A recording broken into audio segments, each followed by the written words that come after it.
काली और गोरी बहन का ससुराल में नसीब। अरे सुनीता, ओ सुनीता, कहाँ हो तुम? कोई घर पर है या नहीं? कादम्बरी घर के दरवाजे से घर के अंदर आ जाती है। तभी सुनीता उन्हें देखकर गले से लगाकर कहती है, अरे नंद जी, आप आ गई।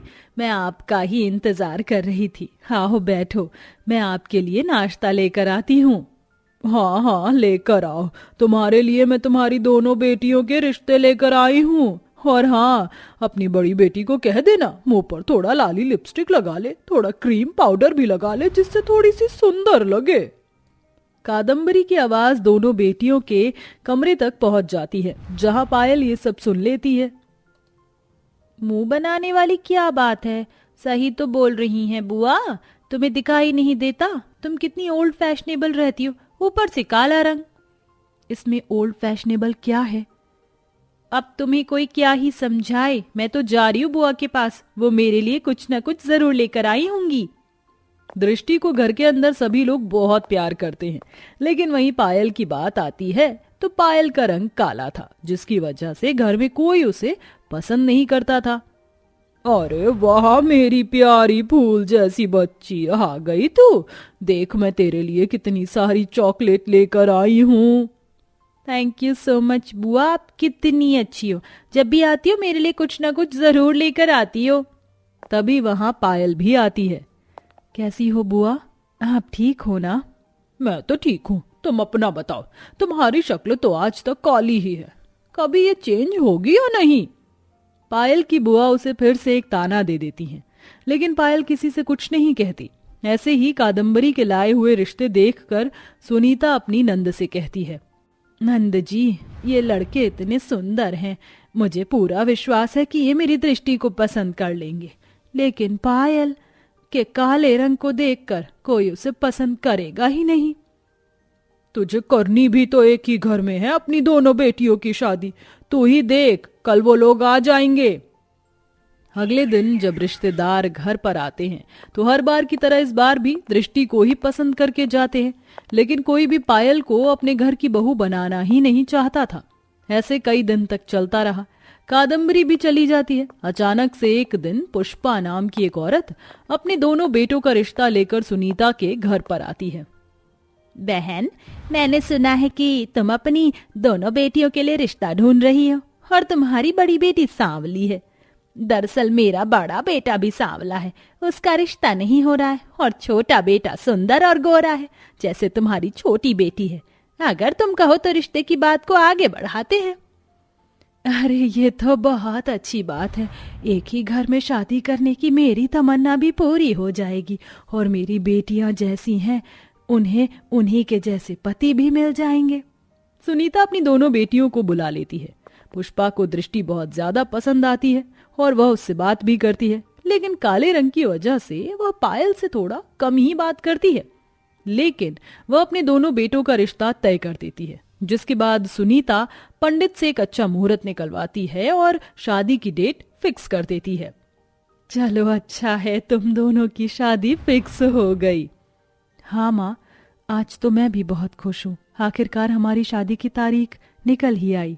पायल ऐसा कहकर टेबल पर रखे हुए फ्रूट्स खाने लगती है, लेकिन तभी सुनीता उसके हाथों से फ्रूट्स लेकर अपनी बेटी दृष्टि को देती है। तुम क्या करोगी ये फ्रूट्स खाकर? दृष्टि को खाने दो, उसे बहुत पसंद है। अपनी सगी माँ का यह बर्ताव देखकर पायल को बहुत बुरा लगता है, लेकिन अब वह कर भी क्या सकती थी। उसे तो इन सब चीजों की आदत ही थी। कुछ दिनों बाद उन दोनों बहनों की शादी की तारीख आ जाती है, जिस दिन वह दोनों दुल्हन बनकर अपने मंडप में जाती हैं और अपने जीवन साथी के साथ शादी करके 7 फेरे लेती हैं। सुनीता बहन, अब आपकी दोनों बेटियां हमारी हुई। चलो अब मैं इन्हें लेकर जाती हूँ अपने घर। मैं वहां इनका अपनी बेटियों की तरह ही ख्याल रखूंगी।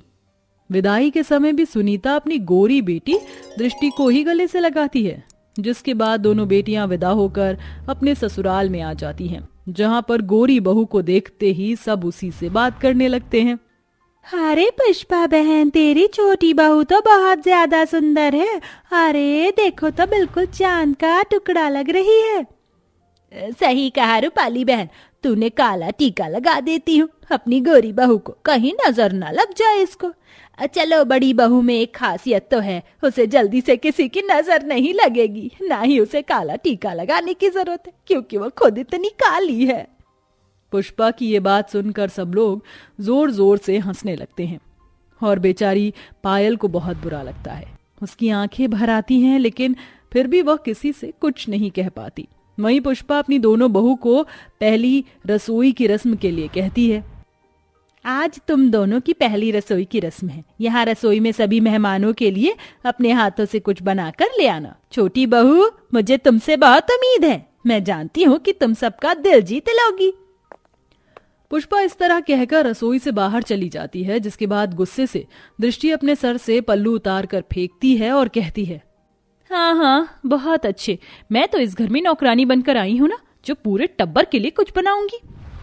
इस रस्म के लिए तो हर लड़की इंतजार करती है, तुम गुस्सा क्यों हो रही हो? अगर तुम्हें कोई मदद चाहिए हो तो तुम मुझसे मांग सकती हो। बस चुप करो, तुमसे मुझे कुछ सीखने की जरूरत नहीं है, मुझे बहुत कुछ आता है।